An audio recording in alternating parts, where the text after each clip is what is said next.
Assalamualaikum warahmatullahi wabarakatuh. Perkenalkan, saya Udin Samsudin, Kasubag TU SMA Negeri 1 Cinirung, Cabang Dinas Pendidikan Wilayah 10 Dinas Pendidikan Provinsi Jawa Barat. Sebagai Kasubag TU, saya memiliki tugas pokok dan fungsi untuk membantu kepala sekolah dalam melaksanakan perumusan rencana, program, dan kegiatan, mengkoordinasikan serta memonitoring urusan administrasi umum, administrasi kepegawaian, keuangan, sarana prasarana, serta perencanaan evaluasi dan pelaporan.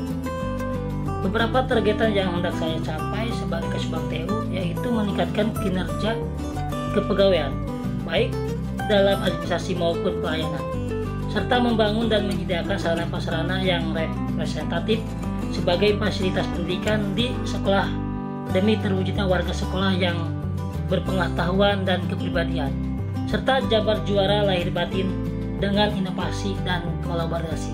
Saya paham tupoksi dan paham kerja.